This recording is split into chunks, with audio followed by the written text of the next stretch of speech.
तो सर लेकिन आपस में पता चला नोटिस तो हर जगह आए थे अनाउंसमेंट के, बट हमारे एरिया का पार्ट 2 सेक्टर 15 पार्ट 2 का जो था अमाउंट, वो कैलकुलेशन ठीक नहीं थी, ये हमें आइडिया हो गया था।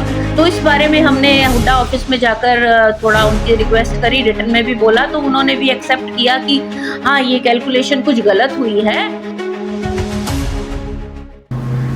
सोनीपत के सेक्टर 15 और आसपास के इलाकों में रहने वाले प्लॉट धारक पिछले कई सालों से एनहेंसमेंट चार्ज के झंझट में फंसे हुए हैं। वर्ष 2017 में हुड्डा यानी हरियाणा शहरी विकास प्राधिकरण ने लोगों को लाखों रुपए के नोटिस भेजे थे। इन नोटिसों के जरिए प्लॉट धारकों से अतिरिक्त रकम मांगी गई थी। बड़ी संख्या में लोगों ने विभाग पर भरोसा करते हुए अपनी गाड़ी कमाई से ये राशि जमा भी करवा दी, लेकिन बाद में जब कुछ निवासियों ने कैलकुलेशन पर सवाल उठाए और दोबारा हिसाब लगाने की मांग की तो चुकाने वाले तथ्य सामने आए।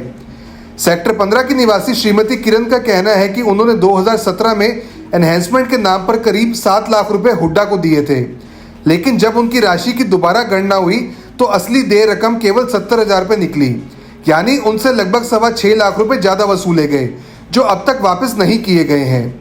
श्रीमती किरण ने बताया कि यह रकम उन्होंने बड़ी मुश्किल से अपनी मेहनत की कमाई से भरी थी। अब वे न्याय की उम्मीद में कई दफ्तरों के चक्कर लगा रही हैं। उन्होंने सीएम विंडो, जिला शिकायत निवारण समिति, चंडीगढ़ स्थित विभागीय कार्यालय और कई उच्च अधिकारियों को लिखित शिकायत दी, लेकिन कोई ठोस समाधान नहीं निकला।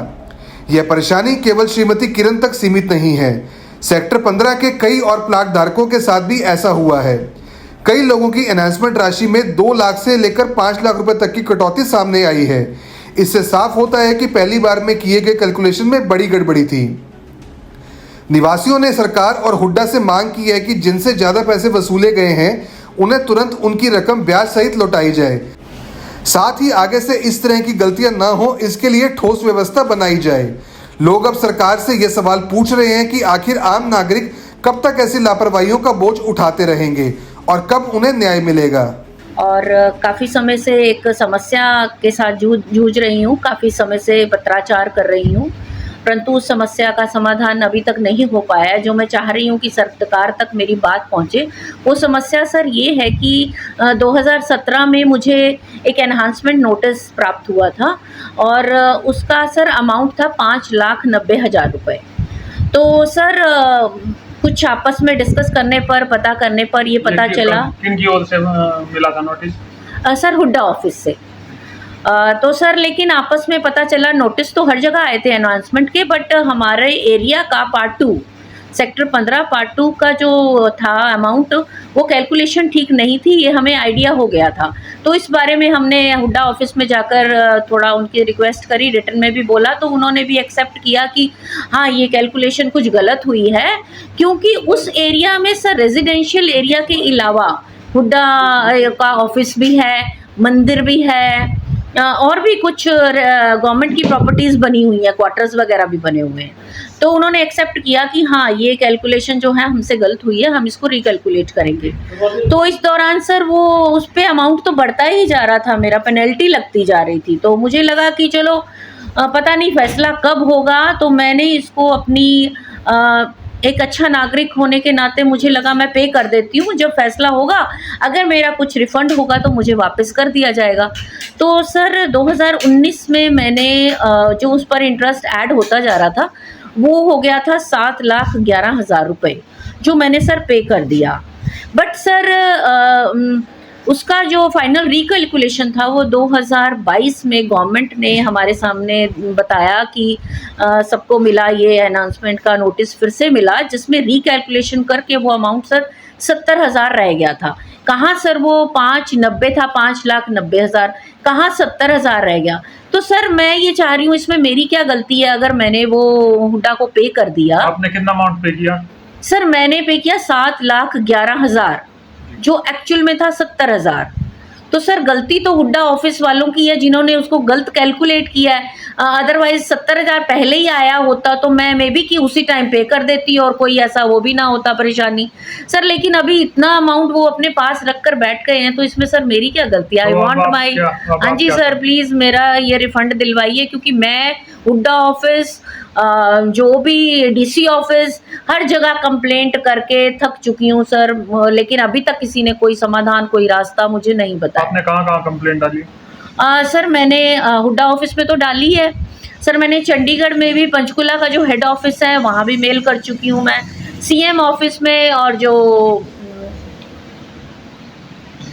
कौन सा ऑफिस है, सीएम विंडो में सर कई बार कंप्लेंट कर चुकी हूँ। आज तक किसी ने पूछा तक नहीं है कि क्या आपकी प्रॉब्लम रिजॉल्व हो गई है। हाँ, इस बार ज़रूर जब मैं पर्सनली डीसी सर से मिलकर एक एप्लीकेशन लिखकर उनके हाथ में पकड़ा के आई थी, तो इस बात को भी महीना हो गया है कि हम सबको वहाँ बुलाया गया था कि आप बताइए आपकी समस्या क्या है। उस दिन उन्होंने आश्वासन दिया था कि आपकी प्रॉब्लम को रिजॉल्व कर देंगे। सर अभी तक भी सर इस बारे में कुछ नहीं किया जा रहा है, तो सर प्लीज़ इस बारे में मैं चाह रही हूँ कि इसको हाईलाइट करें और बताएं कि अब हम क्या करें, मुझे रिफंड चाहिए। नाम Mahavir Kadian, president RWA sector 15 Sonipat. और ये इशू एक कॉम्प्लेक्स इशू है। इसको हम जब नोटिस इशू हुए यानी रिसीव हुए सभी रेजिडेंट से पार्ट 2 के और पार्ट 1 के 2017 में, उससे हमने इनकी रिकैलकुलेशन के लिए टेकअप किया था। तो कुछ रेजिडेंट ने किसी भी कारणवश, कुछ ने पहले अपने फर्स्ट ट्रांस पे ही पैसे डिपॉजिट कर दिए, किसी ने वेट किया। तो हम इसको टेकअप कर रहे थे और टेकअप करने के बाद, इसकी इंक्वायरी करने के बाद ये पाया गया जिस बेस पे हुड्डा ने कैलकुलेशन की थी एनहांस्ड वैल्यू की, वो अवार्ड यानी कि ज़मीन उन्होंने बताया कि ये 91 में ली हुई है, जबकि हमारी प्ले ये थी ये पार्ट है, ये जो सेक्टर डेवलप हुआ है ये 84 में जो लैंड एक्वायर हुई थी उसका पार्ट है, क्योंकि उसके हिसाब से कैलकुलेशन एनहांसमेंट कम बनती है। 91 के पास वैल्यू ज़्यादा थी, वो ज़्यादा बनती थी। तो उनके पास हमने भी अपने रिकॉर्ड लेके निकलवा के प्ली टेकअप किया हुड्डा ऑफिस एडमिनिस्ट्रेटर के पास, चीफ एडमिनिस्ट्रेटर के पास, और उन्होंने अपनी इंक्वायरी कराई, रिपोर्ट यहाँ से भेजी गई, मंगाई, और उन्होंने जस्टिफाई किया कि यस सेक्टर 15 पार्ट 2 का जो डेवलपमेंट है वो that is the part and parcel of land of part 1 यानी कि 84 की थे।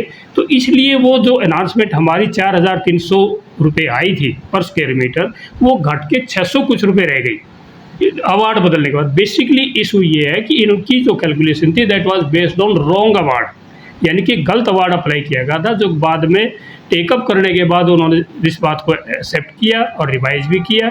ये एक बेसिक कंसर्न है। तो अब आप क्या मांग करते हैं? मांग ये है कि जिन्होंने पहले नोटिस के बेस यानी कि गलत अवार्ड के नोटिस के बेस पे अपनी पार्टली या फुल्ली पेमेंट कर दी, तो जब वो सरकार ने ही रिवाइज की, सरकार ने ही डिमांड रिवाइज की है, तो ये जस्टिफिकेशन बनती है कि जो अब पेमेंट ली गई है बाकी रेजिडेंट से, वो पहले वाले रेजिडेंट से भी जिन्होंने पार्ट पेमेंट या फुल पेमेंट पहले कर चुके, उनसे भी वही पेमेंट होनी चाहिए। ये बेसिक इशू। जी, मेरा नाम रवि ग्रोवर, मैं RWA का एग्जीक्यूटिव मेंबर हूँ सेक्टर 15 सोनीपत से।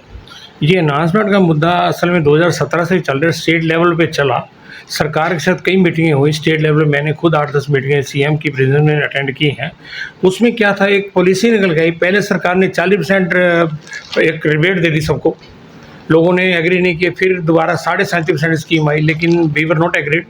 बाद में फाइनली सरकार ने 2022 में स्कीम निकाली, उसमें कंसेशन नहीं दी, रिकैलकुलेशन की हर एक प्लॉट की, इंडिविजुअल प्लॉट की हर एक का अलग अलग रेट आ गया जो एक्चुअल बनता था। तो उसमें इनकी पॉलिसी में क्लियर लिखा है it is recalculation not a scheme. Recalculation मतलब ये थे आपके निकलते हैं आप ले लो, मेरे निकलते हैं मेरे को दे दो। और उसमें ये भी लिखा है इस स्कीम के अंदर 15 नंबर क्लॉज में कि अगर किसी ने स्कीम का बेनिफिट लिया है तो वो एलिजिबल नहीं होगा। तो जिन्होंने स्कीम का बेनिफिट नहीं लिया उनको तो अपने पैसे वापस मिलने ही चाहिए, उनका हक है।